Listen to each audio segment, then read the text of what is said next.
अस्सलाम वालेकुम दोस्तों ये शिरूबा कंपनी की ओवरलॉक मशीन है और इसका मॉडल नंबर है 747F। तो दोस्तों आज मैं स्टिचिंग सेटिंग के बारे में बताऊंगा कि इसका अगर सिलाई साफ़ ना आए तो सिलाई किस तरीके से सही करेंगे।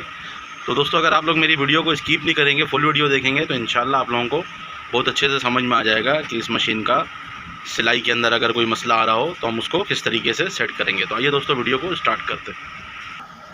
दोस्तों ये ओवरलॉक की 4 थ्रेड मशीन है। इसमें अगर हम एक निडल बाहर निकाल देंगे तो ये ओवरलॉक की मशीन बन जाएगी। तो ये 4 थ्रेड की मशीन कहलाती है। इसमें जो गैसेट लगा हुआ है ये 4 थ्रेड का लगा हुआ है। तो दोस्तों अगर जैसे आप के पास कंप्लेन आता है कि मशीन ख़राब है और आप उसको चेक करने जाते हैं, तो सबसे पहले जब आप मशीन के ऊपर जाएँ तो मशीन का पावर ऑन कर लें और मशीन का पावर ऑन करने के बाद कपड़ा ले लें। कपड़ा लेने के बाद आपने धागा वागा लगा लेना। धागा लगाने के बाद इसको हम चला के देख लेंगे। कपड़े को ऐसे हम बूट के नीचे ऐसे जाके लगाएंगे और लगाने के बाद इसको हम हल्का हल्का ऐसे चला लेंगे। तो अभी हमने ये चलाया है और भी इसको हम चला लेते हैं। तो अभी जैसा दिख रहा है कि हमारा जो ये सिलाई है ये चबा ले रहा है, यानी कि कपड़े को चबा रहा है। और भी चलाते हैं, आपको चला के दिखाते हैं। ये कपड़े को इधर जाम कर दे रहा, आगे निकलने नहीं दे रहा। अगर मैं और ज़्यादा चलाऊंगा तो निडल टूट जाएगा। तो इस तरीके से आपने चला के देख लेना है। अगर आपको लगे कि यार ये सही नहीं चल रहा है तो फिर हम इसको खोल के देखेंगे। खोल के देखने में हम सबसे पहले पावर ऑफ़ करेंगे और पावर ऑफ़ करने के बाद इसको हम ऐसे बूट को बाहर निकाल लेंगे। ये आपको दिख रहा है ये कपड़े को चबा रहा था। तो दोस्तों हम इस कपड़े को ऐसे बाहर निकाल लेंगे और बाहर निकालने के बाद सबसे पहला काम हमारा क्या है, निडल चेक करना। अगर आप मशीन पर गए हैं तो आपने मशीन को चला के देख लेना है, या अगर आप नहीं भी चला के देखते हैं तो आप सबसे पहले निडल चेक कीजिए कि निडल आपका जो है वो सही है या नहीं है, क्योंकि सबसे अहम किरदार जो है वो निडल का है। तो मैं ये दोनों निडल बाहर निकाल लेता हूँ और निकाल के फिर देख के बताता हूँ आपको कि निडल में फॉल्ट है या नहीं है। तो निडल थोड़ा सा ज़्यादा जाम है, प्लास से खींच के निकाल लेंगे ऐसे। और निडल अगर ऐसे ही जाम होना तो वो ज़्यादा बेहतर है। अगर निडल लूज़ रहेगा ना तो वो फिर जब इधर से स्क्रू टाइट करते हैं तो इस निडल के बीच में जो गैप होता है ये गैप कम हो जाता है, यानी कि कम हो जाता है। तो ये मक्खी है, ये बार बार टूटने लगता है, इसी वजह कर कि आपके निडल का जो सुराख है वो बड़ा हो गया है। तो इसको हम खींच के बाहर निकालते हैं, निकाल के आपको दिखाते हैं। तो सबसे पहले हम ये बाहर वाले निडल जो है इसको निकाल लेते हैं बाहर। बहुत ही आसानी से हमने निडल बाहर निकाल लिया। अब निडल को चेक करने का बहुत ही आसान तरीका है। अब इसको हम ऐसे किसी भी सीधे जगह पे रख लेंगे। ऐसे जब हम ऐसे सीधे जगह पे रखेंगे और इस जगह पे ऐसे हाथ रख के उसको ऐसे रोल करवाएंगे। ऐसे जब हम इसको ऐसे रोल करवाएंगे, ऐसे घुमाएंगे, इसका जो आगे का टिप है ये आपको दिख रहा होगा कि ये एक जगह पे नहीं है, कभी ऊपर होता है कभी नीचे होता है। और अगर आप पेचकस से भी करेंगे तो ये पेचकस से भी हो जाएगा। ऐसे पेचकस से किसी भी चीज़ से ऐसे इसको हम रोल करवाएंगे। जब ये रोल करवाएंगे तो इसका जो आगे का टिप है वो सेंटर में घूमना चाहिए, ये नहीं कि जब हम इसको घुमाएं तो ऊपर नीचे हो। तो ये निडल हमारा टेढ़ा है, इसको हम साइड में रखते हैं। और इसी तरीके से इसके बाद वाला जो निडल दूसरा है उसको हम ऐसे निकाल लेंगे खींच के, और निकालने के बाद इसको भी हम चेक कर लेंगे। इसके धागे को यहाँ से तोड़ लेना है और तोड़ने के बाद इसको भी हम ऐसे यहाँ पे रख के और ऐसे रोल करेंगे ऐसे। तो आपको इसका आगे का टिप दिख रहा होगा। इसका आगे का टिप जो है ये एक जगह पे रोल कर रहा है, इसको एक जगह पे ऐसे ही रोल करना चाहिए। जब ये एक जगह पे रोल करेगा तो इसका मतलब ये है कि निडल सीधा है। फिर भी हम एहतियातन दोनों निडल को हटा देंगे। दोनों निडल को हटा के नया निडल यहाँ पे लगा लेंगे। तो नया निडल मैंने मंगवाया हुआ है। नया निडल को भी इसी तरीके से हम चेक कर लेंगे। अभी आपको दिख रहा होगा इसका जो निडल का नोक है ये बिल्कुल सेंटर में घूम रहा है, ऊपर नीचे नहीं हो रहा है। इसको हम लगा लेंगे। दोस्तों अगर निडल आप यूज़ कर रहे हैं तो कोशिश करें ऑरेंज का या ग्रोज ब्रेकर का। अगर ग्रोज ब्रेकर का निडल आप यूज़ करेंगे तो वो सबसे बेहतरीन निडल है, उसका रिज़ल्ट सबसे अच्छा है निडलों में। क्योंकि गारमेंट्स का अगर आप काम कर रहे हैं तो सबसे मेन काम जो है वो निडल करता है सिलाई करने में। तो इसी तरीके से हमने ये दूसरा निडल भी इसका लगा लेना है। ये 2 निडल मैंने नया मंगवाया था, ये ऑरेंज का निडल है तो ये भी सही है। इसको हम दोनों को यहाँ पे लगा लेते हैं। लगाने का तरीका सेम है कि निडल का जो ये इधर कट बना हुआ है, ये कट बना हुआ है ऐसे, इसके अंदर सांचा बना हुआ है, निडल के अंदर सांचा बना हुआ है जिसके अंदर धागा समा जाता है। जब इस निडल के सुराख में धागा डलता है और जब ये कपड़े से अंदर जाता है ऐसे, तो ये जो धागा इधर से डला हुआ होता है ये सांचे के अंदर समा जाता है, तो इसलिए धागा इस तरफ से टूटता नहीं है। और इस जगह पे कट बना हुआ है जो इसका इतना एरिया है, ये इतने एरिया से हम टाइमिंग बांध रहे होते हैं। इसको हम लगाते हैं। लगाते वक्त ये ध्यान देना है जो सांचे वाला हिस्सा है वो आपकी तरफ हो और जो कट वाला हिस्सा है वो आगे की तरफ हो। इसको हमने यहाँ पे रखी है ऐसे, दोनों को, एक थोड़ा सा ऊपर होगा, एक थोड़ा सा नीचे होगा। टाइमिंग इसकी इसी तरीके से आती है कि लूपर का जो टाइमिंग है उसको हम बराबर करने के लिए एक निडल इसका ऊपर लगा हुआ होता है और एक निडल नीचे लगा हुआ होता है। अब इसका फॉर एग्जांपल दे सकता हूँ इस तरीके से कि पहला निडल जो है वो इस तरफ है और इससे तकरीबन 2.5 से 3 mm इधर दूर है दूसरा निडल। तो ये अगर हम पहले निडल से टाइमिंग बांध देंगे और दोनों निडल को बराबर कर देंगे तो पहला निडल तो होल टू होल नहीं आएगा हमारा, क्योंकि वो नीचे हो गया। और आगे वाला जो निडल है ये वाला, ये निडल हमारा लूपर का होल और निडल का होल मैच करेगा। और ये निडल अगर इस निडल के बराबर होगा तो ये मैच नहीं करेगा, यानी कि इससे यानी कि लूपर का जो टाइमिंग होगा वो फास्ट हो जाएगा और निडल का टाइमिंग स्लो हो जाएगा। दोस्तों दोनों निडल लगा के हमने इसके स्क्रू को टाइट कर लेना है जो निडल को पकड़ के रखेगा, क्योंकि अगर ये चलते हुए निकल जाएगा तो आपके आँख वगैरह में भी लग सकता है और निडल टूट भी जाएगा, निडल प्लेट को भी ख़राब कर देगा। तो इस तरीके से आपने ध्यान दे के फिर आप इसका धागा वागा डाल देंगे निडल के अंदर और डालने के बाद ऐसे हम एक राउंड चलाएंगे कि ये चेन बना रहा है नहीं बना रहा है। तो अभी ये इसको हम चला के देखते हैं।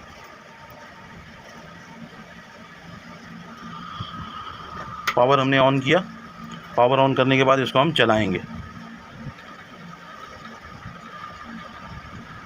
दोस्तों जब तक का मशीन हमारा ऐसे खाली जब चलेगा तो ये चेन निकालना इसका ज़रूरी है खुद ब खुद। अभी तो मैं ये खींच के निकाल रहा हूँ, इसका चेन निकालना ज़रूरी है। जब तक का ये चेन खुद से नहीं निकालेगा समझ लें आपका मशीन सेट नहीं है। खुद ब खुद चेन निकालना बहुत ज़रूरी है। हम क्या करेंगे, इसकी टाइमिंग वगैरह देखेंगे। इसका धागा भी टूट गया ये। दोस्तों इसका निडल प्लेट खोल के यहाँ से हटाएंगे और हटाने के बाद इसका निडल, बड़े लूपर का और निडल का टाइमिंग चेक करेंगे सबसे पहले। दोस्तों अभी आपको जैसा दिख रहा है कि जैसे मैं इसका लूपर आगे लेके जाता हूँ और निडल ऊपर जाता है, तो ये हमारा जो निडल का सुराख है वो थोड़ा नीचे है और लूपर का सुराख पहले आगे चला जा रहा है। हम थोड़ा सा इसका लूपर को पीछे करेंगे और लूपर को पीछे करने से पहले हम बिल्कुल निडल को नीचे की तरफ ले आएंगे, निडल बार को, और लूपर हमारा पीछे की तरफ आ जाएगा। तो इस जगह पे हम 2.5 mm का एलकी ऐसे लगा के चेक कर लेंगे कि 2.5 mm का गैप आ रहा है या नहीं आ रहा है। अब 2.5 mm का गैप इसके अंदर हमने लाना है और 2.5 mm से अगर कम गैप है तो हम लूपर को हल्का सा पीछे करेंगे तो 2.5 mm का गैप आ जाएगा। और अगर एक मिसाल है कि 2.5 mm से ज़्यादा गैप है तो फिर हम कैसे इसको 2.5 mm पे लेके आएंगे। फिर हमने इसका निडल बार का जो एडजस्टिंग स्क्रू है पूरा मेन स्क्रू, तो उससे हम उसको लूज़ करके निडल बार एडजस्टिंग स्क्रू को हम लूज़ करके इसका निडल बार 1 mm तकरीबन ऊपर कर देंगे और फिर हम लूपर होल्डर को आगे करेंगे तो हमारा 2.5 mm तक का गैप भी आ जाएगा और होल टू होल भी आ जाएगा।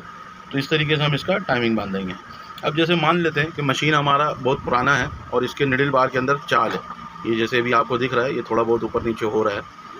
तो इसके लिए हम होल टू होल अगर टाइमिंग बांधेंगे तो ये होल टू होल नहीं रहेगा। क्यों कि हमने इसको इस तरीके से नीचे दबा के नीचे की तरफ ऐसे एक तरफ ऐसे व्हील घुमाएंगे और दूसरी तरफ से इसको ऐसे नीचे दबा के रखेंगे और व्हील घुमाते जाएंगे। तो इससे हमें क्या पता लगेगा कि इसका जो चाल है इसके अंदर, इसको चाल को लेते हुए हमने होल टू होल करना है इसको। अगर हम ऐसे ही इसको ऊपर करके या इसको छोड़ के ऐसे अगर हम इसको होल टू होल टाइमिंग बांध देंगे और ये जब कपड़े के ऊपर चलेगा, क्योंकि जब निडल अंदर गया और अंदर जाके जब वापसी आएगा ना तो इसका जो गज का हाइट है वो हल्का सा नीचे आ जाएगा 1 mm तकरीबन। अगर इसके अंदर चाल है 1 mm तो ये नीचे की तरफ आ जाएगा। तो इससे क्या होगा कि हमारा जो निडल बार का हाइट है वो ज़्यादा नीचे हो जाएगा। तो हम इसको जब भी इसका टाइमिंग बांधेंगे इसको ऐसे, अगर इसके अंदर चाल है आपका निडल बार के अंदर ऊपर नीचे से हो रहा है आपका निडल बार, जैसे ये आपको दिख रहा है, अगर ये ऐसे ऊपर नीचे हो रहा है तो हमने इसको ऐसे नीचे ऐसे दबा के और फिर ऐसे व्हील को घुमाना है और टाइमिंग को देखना है। अगर हमारा टाइमिंग ऐसे नीचे दबा के होल टू होल आ रहा है तो सही है और निडल में गैप भी नहीं होना चाहिए। यानी कि जब हम ऐसे लूपर को निडल के ऊपर जाकर रोकें और फिर हम इधर से निडल को दबा के देखें तो इसके अंदर गैप भी नहीं होना चाहिए। तो इस तरीके से हम टाइमिंग बांधेंगे इसका। अगर चाल है, अगर चाल वाल नहीं है निडल बार के अंदर बिल्कुल, यानी कि फिक्स है अपनी जगह पे, ज़रा भी नहीं हिल रहा है, तो फिर हम डायरेक्ट इसको दबाए बगैर भी होल टू होल बांध देंगे तो हमारा टाइमिंग सही बन जाएगा। तो अभी 8 नंबर के पानी से इसका होल्डर का स्क्रू खोल लेंगे, जो लूपर होल्डर लगा हुआ है हमारा। दोस्तों यहाँ पे हमारा ये लूपर होल्डर स्क्रू लगा हुआ है, तो ये 8 नंबर के पानी से खुलेगा और दूसरे किसी चीज़ से नहीं खुलेगा। तो 8 नंबर के पानी से हमने इसको लूज़ कर लेना है। इसके स्क्रू को बिल्कुल बाहर नहीं निकालना, सिर्फ लूज़ कर लेना है कि लूपर हमारा 19-20 हम एडजस्टमेंट करना चाहें तो एडजस्टमेंट भी हो, और फिर मेन व्हील से हम घुमाएं तो ये उसके साथ भी घूमें, ताकि हमें टाइमिंग का पता लगे। दोस्तों लूपर को हमने लूज़ कर लिया है। अब लूज़ करने के बाद इसकी हम टाइमिंग को चेक करेंगे कि ये कहाँ से आ रहा है।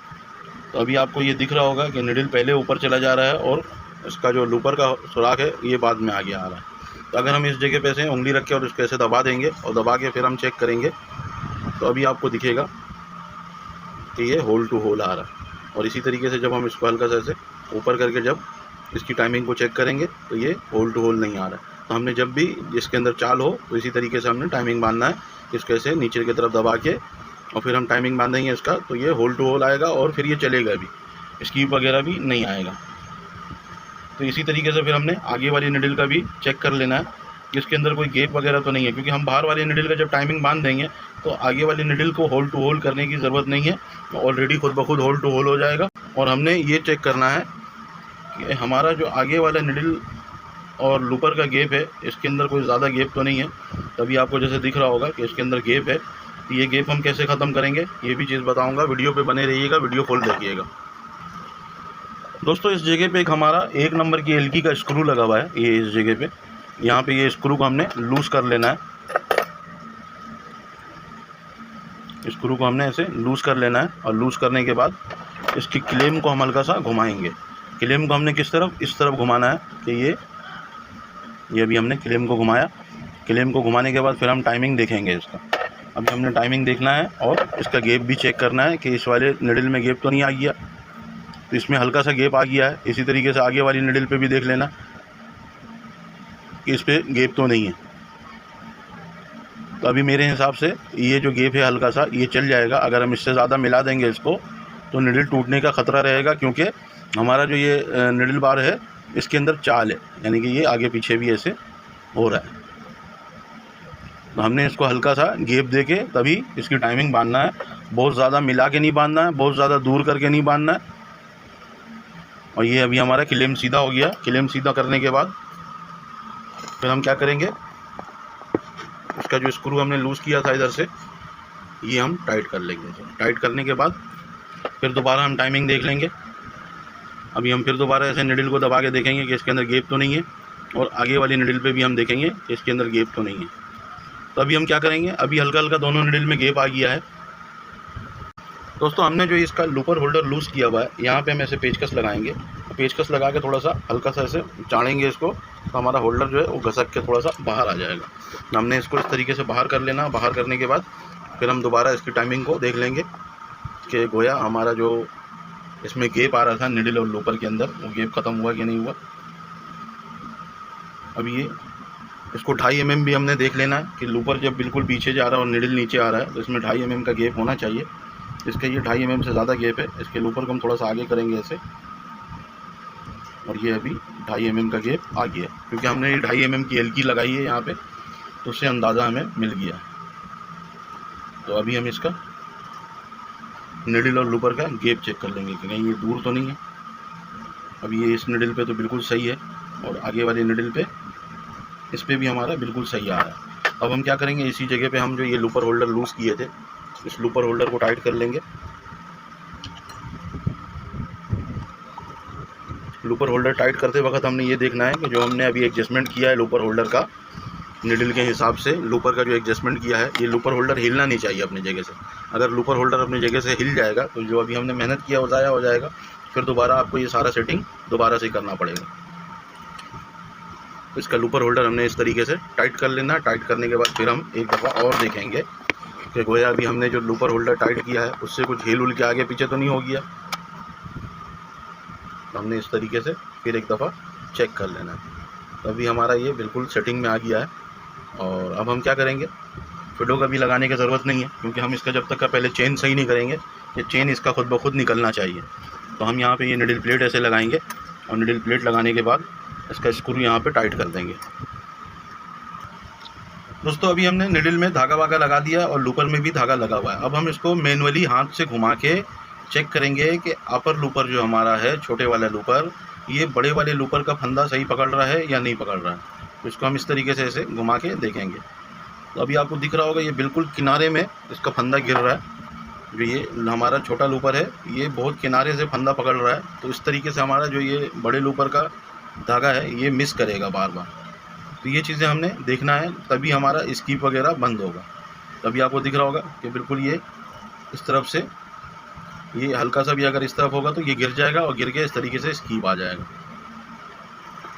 तो हम क्या करेंगे, इसका जो छोटे वाला लूपर है उसकी सेटिंग करेंगे। यहाँ से ये स्क्रू को हम लूज़ करेंगे और लूज़ करने के बाद इसको हम थोड़ा सा पीछे की तरफ करेंगे। ऐसे पीछे की तरफ करने के बाद इधर ऐसे लूपर के साथ मिला लेंगे और मिलाने के बाद छोटे लूपर को बड़े लूपर के साथ ऐसे मिलाने के बाद इसके स्क्रू को हम हल्का सा टाइट करेंगे और फिर वही हमारे मैनुअली इसको ऐसे घुमा के हम चेक करेंगे।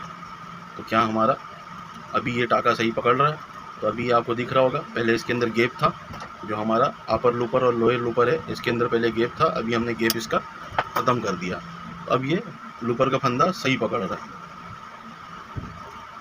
तब हम इसको चला के देखते हैं कि चेन निकाल रहा है नहीं निकाल रहा है। इसका चेन निकालना ज़रूरी है, अगर चेन नहीं निकालेगा तो ये मशीन सही नहीं चलेगी।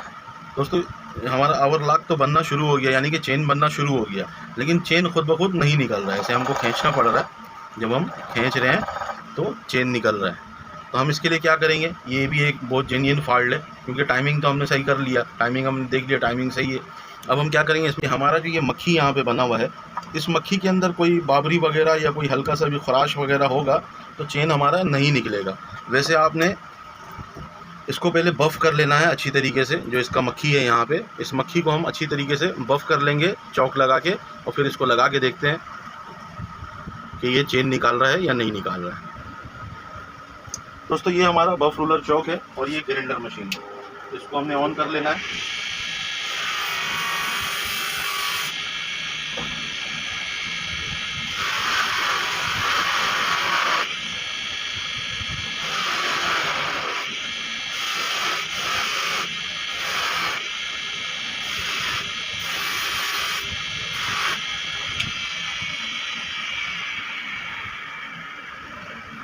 दोस्तों ये हमने बफ़ कर लिया है। आपके पास अगर ऐसा कोई इंतज़ाम हो तो आप इस तरीके से बफ़ कर लीजिएगा, और बफ़ करने के बाद इसको हम दोबारा मशीन में लगाते हैं।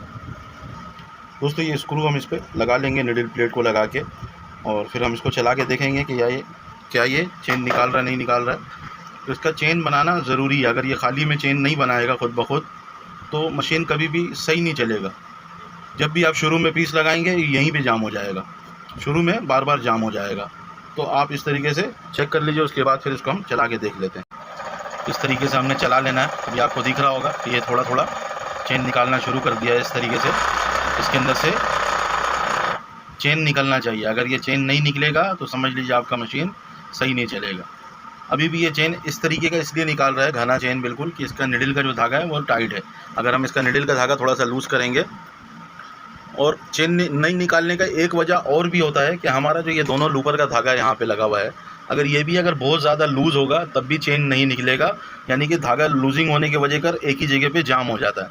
तो आप निडल लूपर का दोनों धागा हल्का हल्का टाइट चलाएंगे तभी जाके बेहतरीन चलेगा। तो अभी मैं इसके धागे को लूज़ करता हूँ निडल का, और उसके बाद फिर थोड़ा मशीन को चलाते हैं और चला के देखते हैं कि ये चेन कैसा निकाल रहा है। ये भी आपको दिख रहा होगा अभी चेन थोड़ा,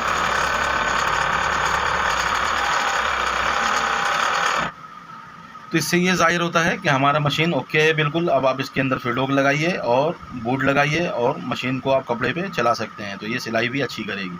अगर चेन शुरू में नहीं निकलेगा तो सिलाई कभी भी अच्छा नहीं आएगा, स्कीप भी आएगा, और भी धागे वागे सिलाई उलाई जो है वो साफ़ नहीं आएगा। तो इसका मैं फिडोक वगैरह लगाता हूँ, फिर इसको कपड़े पर आपको चला के दिखाता हूँ। दोस्तों फिडोक वगैरह मैंने लगा लिया है। कपड़े पे चलाने से पहले आपने दोनों फिडोक का सेटिंग अच्छे से कर लेना है। अभी जैसा ये आपको दिख रहा है कि ये अभी अंदर चला गया निडल भी, और फिडोक भी अंदर चला गया। और अब जब निडल अंदर गया और लूपर फंदा पकड़ रहा है तो उतनी देर में फिडोक हमारा अंदर जाके रिवर्स पीछे की तरफ आया, और अब निडल जब बाहर निकलना शुरू हुआ है तो हमारा फिडोक भी बाहर निकलना शुरू हो गया। तो इस तरीके का हमने टाइमिंग रख लेना है। और फिडोक हमारा तकरीबन निडल प्लेट से 1 mm 1.5 mm 1 mm तकरीबन ऊपर दिखना चाहिए लाइट काम के लिए, और अगर कोई हैवी काम कर रहे हैं तो 1.5 mm कम से कम ऊपर की तरफ ऐसे ये फिडोक दिखना चाहिए।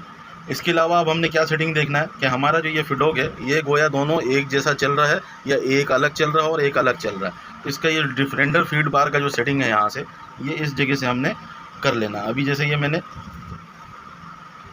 डिफरेंडर फीड बार को लूज़ किया यहाँ से, जब लूज़ करने के बाद अब मैं व्हील को घुमाता हूँ तो आपको दिखेगा कि ये फिडोक दोनों अलग अलग चल रहा है। यानी कि ये वाला फिडोक और ये वाला फिडोक दोनों, यहाँ पे गैप आप चेक कीजिएगा, ये गैप कम ज़्यादा नहीं होना चाहिए। ये गैप अभी आपको दिख रहा होगा कि कम ज़्यादा हो रहा है।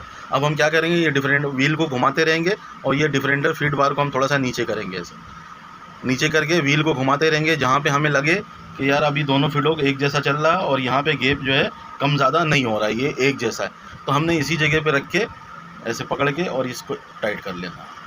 तो हमारा डिफरेंडर फीड बार एक जगह पे आ जाएगा और कोई भी कपड़ा हम सिलाई करेंगे तो दोनों पल्ले को एक जैसा बराबर करके निकालेगा। अगर हम डिफरेंडर फीड बार का यहाँ से ज़्यादा लीवर नीचे कर देंगे तो हमारा ये वाला फिडोक जो है इधर वाला डिफरेंडर फिडोक ये ज़्यादा चलने लगेगा। जब ये ज़्यादा चलने लगेगा तो उससे ये होता है ये गेदर देना शुरू कर देगा। जब ये गेदर देना शुरू कर देगा तो हमारा जो दो पल्ला हम चलाएंगे वो छोटा बड़ा होने लगेगा, या वो नीचे वाला पल्ला जो है वो ज़्यादा अंदर लेके चला जाएगा और ऊपर वाला पल्ला बड़ा हो जाएगा। तो इस तरीके से हमने इसकी सेटिंग करनी है। दोबारा इसको हम चेक कर लेते हैं चेन सही निकल रहा है नहीं निकल रहा है। तो इसका हम चेन ऐसे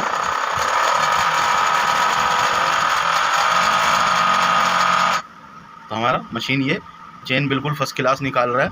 अब हम इसका यहाँ पे नाइफ़ लगा लेते हैं, जो हमारा ये अपर नाइफ़ है, मूविंग नाइफ़, जो हमारे कपड़े को कट करेगा, एक साइज़ में करेगा। हमारा जो ये निडल प्लेट है ये 5 mm का साइज़ निकालता है, यानी कि इसका जो ओवरलॉक की चौड़ाई होगी वो 5 mm का होता है। इसमें मुख्तलिफ़ किस्म का निडल प्लेट मिलेगा आपको, जिसका मक्खी का जो साइज़ होगा, ये मक्खी का जो साइज़ होगा ये कम ज़्यादा आराम से आपको मार्केट में मिल जाएगा। 3 mm से लेके 7 mm या 8 mm तक का आपको मिल जाएगा, क्योंकि इसके अंदर इतना एडजस्टमेंट होता है। अपर लूपर जब यहाँ से हमारा अपर लूपर ऊपर आता है तो इसके यहाँ पे तकरीबन 5 mm तक का एडजस्टमेंट होता है।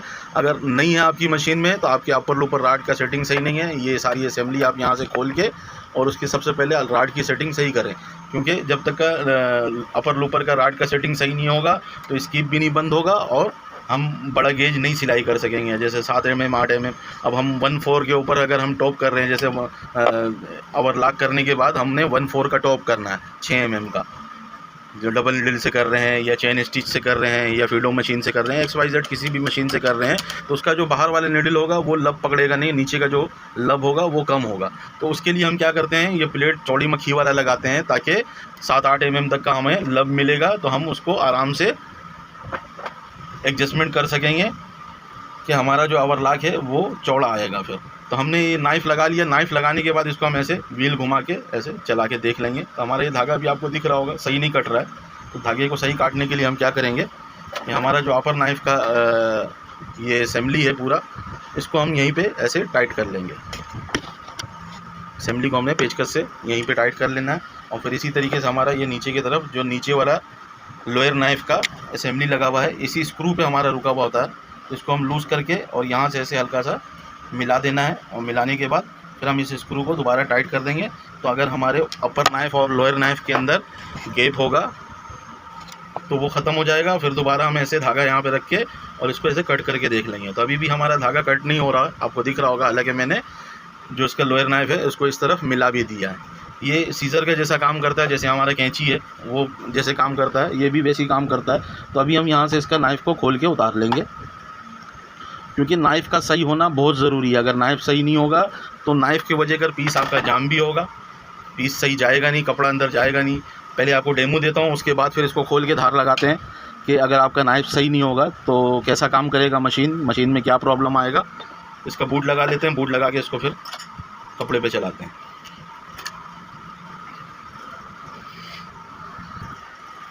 दोस्तों इसका हमने साइड कवर बंद कर लिया है और इसका ये फ्रंट कवर भी हम ऐसे बंद कर लेंगे और बंद करने के बाद हम इसको चला के चेक करेंगे। ऐसे कपड़ा हम लगाते हैं इसके अंदर और लगाने के बाद देखते हैं कैसा चल रहा है। दोस्तों इस जगह पे आपको दिख रहा होगा कि हमारा इस जगह पे कपड़ा सही कटा हुआ नहीं है और ये लाइट फैब्रिक है, यानी कि होजरी का फैब्रिक है, टी-शर्ट फैब्रिक है। अगर हम इस पर मोटा कपड़ा सिलाई करेंगे हुड वगैरह का तो इसके नाइफ़ को धार लगाना ज़रूरी है। अगर आप नाइफ़ मिला के चेक वेक कर लिए हैं तो इसके नाइफ़ को धार लगाना ज़रूरी है। ये अभी टक से आवाज़ भी किया है, इसी वजह कर आवाज़ किया है कि इसका कपड़ा सही कट नहीं रहा है। कहीं से कपड़ा ज़्यादा अंदर चला जा रहा है, मक्खी के हिसाब से ज़्यादा चौड़ा अंदर चला जा रहा है, कहीं से कम जा रहा है, तो इसके नाइफ़ को हम धार लगा लेंगे। उसको हम ऐसे निकाल लेते हैं और हुड का कपड़ा लगा के चेक कर लेते हैं। दोस्तों ये हुड का कपड़ा मैं इसके ऊपर लगाता हूँ और फिर चला के दिखाता हूँ। तो ये हुड के कपड़े में भी आपको दिख रहा होगा, यहाँ पे जो ये सिलवट आ गया है, ये जगह पे आपको सिलवट दिख रहा है। ये सिलवट इसी वजह करा रहा है कि नाइफ़ कपड़ा सही काट नहीं रहा है। अगर हम इसका नाइफ़ को धार लगा देंगे तो ये सिलवट वगैरह आना बंद हो जाएगा। तो इसका नाइफ़ को हम धार लगाते हैं, फिर आपको दिखाते हैं। दोस्तों ये हमारा नाइफ़ असेंबली लगा हुआ है और इसके ऊपर ये एक स्क्रू लगा हुआ है। इस स्क्रू को हम लूज़ कर लेंगे तो ये नाइफ़ एक घाट के अंदर फिक्स होता है। यहाँ से ऐसे नीचे करना है और हमने नीचे वाले नाइफ़ को, जो फिक्स नाइफ़ है हमारा, इसको हम ऐसे बाहर निकाल लेंगे। तो ये हमारा नाइफ़ बाहर निकल गया है। ये आपको दिख रहा होगा कि इसका जो ये इतना हिस्सा है,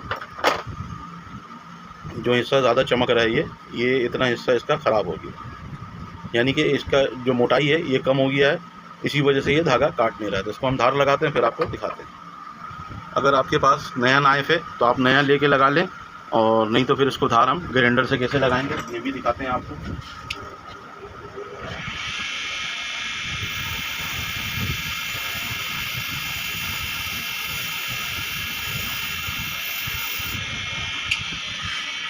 दोस्तों अभी हम जैसे धार लगा रहे हैं तो ये हिस्सा इसका काला हो रहा है, तो इसको काला नहीं होने देना है। इसके लिए पानी आपने ज़रूर रखना है पास में।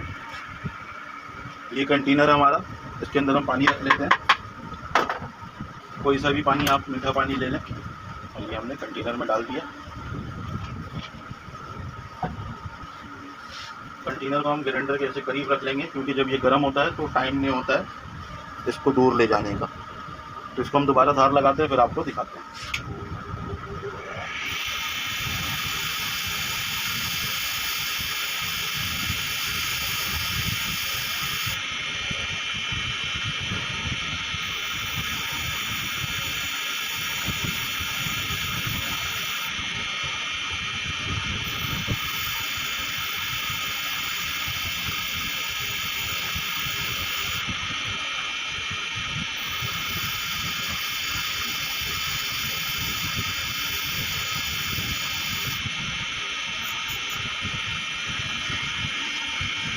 दोस्तों ये अभी तकरीबन हमने काट लिया है जितना इसको काटना था। अब हम क्या करेंगे, इसको एक दफ़ा बफ रोलर पे लगाएंगे, क्योंकि धार लगाते वक्त क्या होता है कि इसके अंदर थोड़ा बाबरी आ जाता है, तो ये बाबरी ख़त्म करना है।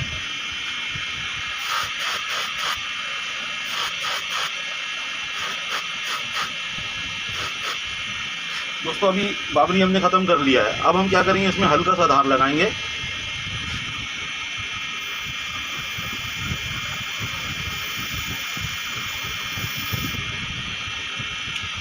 इसमें हमने इतना धार लगाया कि ये काला नहीं हो। अब हम इसको मशीन पे लगाते हैं। दोस्तों इसका जो नीचे वाला हमारा नाइफ़ असेंबली है, फिक्स नाइफ़ असेंबली, इसको हम इधर से खोल के थोड़ा सा पीछे से धक्का देंगे ऐसे, ताकि इसके अंदर थोड़ा गैप आ जाए। जो अपर नाइफ़ है हमारा और नीचे वाला जो नाइफ़ है ये साथ में मिला हुआ रहेगा, तो इसको लगाना आसान नहीं होगा। तो इसको हम यहाँ पे ऐसे लगा लेते हैं। नीचे से हमने इसको अंदर डालना है और जगह पे ले आके बैठा देना है। कैमरा सामने होने की वजह कर ये गिर गया मुझसे, वरना ये एक ही दफ़ा में लग जाता है। दोस्तों इसको ऐसे सांचे में बैठा के हम ऊपर की तरफ लेके जाएंगे और ऊपर से ऐसे दबा के उसको हम ऊपर कर देंगे। दोस्तों नाइफ़ को हमने इधर प्लेट के साथ बराबर रखना है, ऊपर नहीं करना है। अगर ऊपर करेंगे तो ये जो कटिंग करके कचरा नीचे की तरफ लेके आएगा, ये नीचे नहीं ऐसे सीधा लेके जाएगा। कटिंग होने के बाद कचरे को लटक के नीचे आना चाहिए। तो ये क्या करेगा, अगर ज़्यादा नाइफ़ हमारा ऊपर होगा नीचे वाला, तो ये सीधा ले जाएगा, इस लूपर के अंदर ले जाएगा और ले जाके फिर ये लूपर वगैरह को तोड़ेगा। तो हम क्या करेंगे, यहाँ से हल्का सा निडल प्लेट से तकरीबन 1/2 mm या 1 mm हमने नीचे रखना है नाइफ़ को, और फिर इसको यहाँ पे हम टाइट कर देंगे। तो अभी क्या है, ये कचरे को लटकाएगा नीचे की तरफ। तो ढक्कन को बंद करेंगे। ढक्कन को बंद करने के बाद यहाँ से हम नाइफ़ के अंदर अगर गैप है तो वो गैप को ख़त्म करना है। इधर से हमने ये स्क्रू लूज़ करना है, जो इसका नीचे वाले नाइफ़ का एडजस्टिंग स्क्रू है। इसको लूज़ करने के बाद इधर से ऐसे हम मिला लेंगे इसको, और मिलाने के बाद टाइट कर लेंगे स्क्रू को। अब हम क्या करेंगे, इधर से धागे को काट के देखेंगे। इसी धागे को हम ऐसे घुमा लेंगे और घुमा के इधर से ऐसे काट के व्हील घुमा के ऐसे काटेंगे। देखें आपने कैसा कट गया, बिल्कुल एक दफ़ा में। दोस्तों दोबारा ऐसे धागे को हम यहाँ पे ऐसे रखेंगे और दोबारा काट के देखेंगे। अगर दोबारा भी सही कटेगा तो समझ लीजिए हमारा नाइफ में धार सही लग गया है और सीज़र कटिंग सही कर रहा है। तो ये बिल्कुल सही कटिंग कर रहा है, एक धागे को भी ये आराम से काट देगा। तो ये आपको दिख रहा होगा। तो अभी हमारा जो नाइफ का धार है वो बिल्कुल सही है। अब हम क्या करेंगे, फिर दोबारा इसको ऐसे यहाँ पे लगा के और इसके कवर वगैरह बंद करके कपड़े पे चला के देखेंगे। तो ये हमारा ओवरलॉक मशीन बिल्कुल बेहतरीन सेट हो गया है। कौन सा धागा कौन सी जगह पे चल रहा है, तो अभी ये वाला जो धागा है हमारा, इसके अंदर आपको दिख रहा होगा ये जो अंदर वाला धागा है ये ऐसे सीधा चल रहा है, ये अंदर वाली निडल का धागा है। और ये जो सीधा चल रहा है ये बाहर वाली निडल का धागा है। और ये जो ऐसे जिग-जैग कर रहा है ये हमारा अपर लूपर का धागा है। और ये वाइट वाला जो धागा है हमारा, ये वाइट वाला धागा लोअर लूपर का धागा है। तो अगर हमें ये नज़र आता है कि यार हमारा जो है ना सिलाई साफ़ नहीं आ रहा है, तो किस तरफ से धागा लटक रहा है नीचे, उस धागे को हम टाइट करेंगे, या किस तरफ से धागा टाइट हो रहा है उस धागे को हम लूज़ करेंगे। तो इस तरीके से हम इसका सेटिंग कर सकते हैं। अभी जैसे ये निडल का धागा है, ये निडल का धागा हल्का हल्का टाइट होगा क्योंकि ये यहाँ पे दाना दाना जैसा बन रहा है, तो ये नहीं बनना चाहिए। तो हम इसका बाहर वाली निडल का धागा टाइट करेंगे, ये वाला धागा हम टाइट करेंगे। और टाइट करने के बाद फिर दोबारा हम चला के देखेंगे कि हमारा जो निडल का धागा वो टाइट हो गया या नहीं हुआ।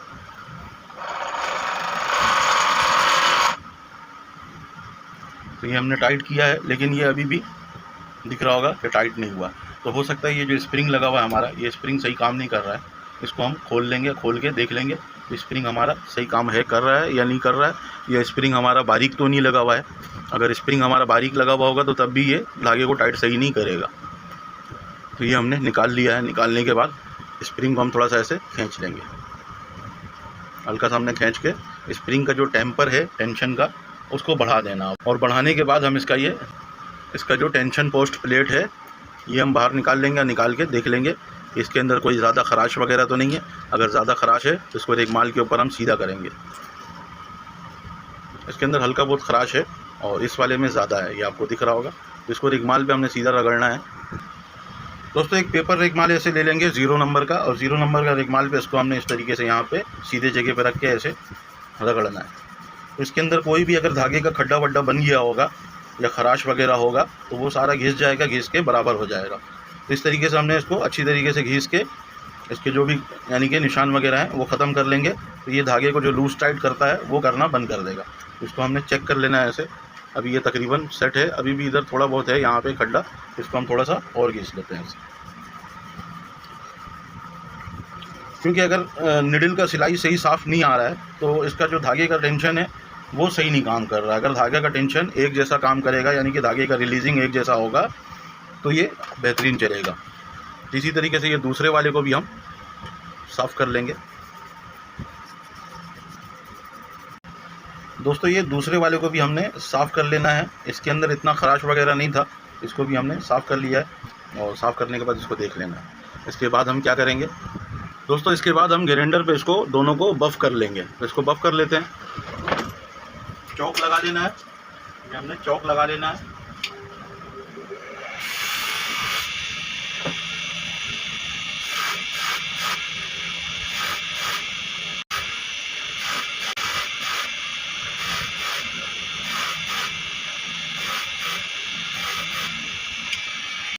दोस्तों ये दोनों टेंशन पोस्ट की प्लेटों को हमने पॉलिश भी कर लिया है और रेगमाल से इसको साफ़ भी कर लिया। इसको हमने यहाँ पे लगा लेना है और लगाने के बाद इसका धागे को हमने जगह पे पहना लेना है। तो ये हमने धागा यहाँ पे लगा लिया, रिवर्स खींच लेना है धागे को। दोस्तों ये स्प्रिंग कवर हमने लगाया। अब यहाँ पे हम ऐसे स्प्रिंग लगा के और ऊपर से इसका जो नोब है ये इसको हम टाइट कर लेंगे। दोस्तों ये अभी हमने इसको लगा लिया है, नॉर्मल टाइट किया है। इसको हम थोड़ा सा और टाइट कर लेते हैं और इसके अंदर देख लेते हैं टेंशन आ गया है। और धागे को हम ऐसे रिवर्स खींच लेंगे। खींचने के बाद कपड़े पे चला के देखेंगे। ये हमने कपड़ा लगा लिया और कपड़ा लगाने के बाद अब हम इसको चला देंगे। तो हमारा जो निडल का धागा है वो ज़्यादा टाइट हो गया है। अभी हम इसको थोड़ा लूज़ करेंगे ऐसे, तभी आपको दिख रहा होगा सिलाई साफ़ हो गया है यहाँ पे बिल्कुल। अब हम इसको इधर से ऐसे चला लेते हैं।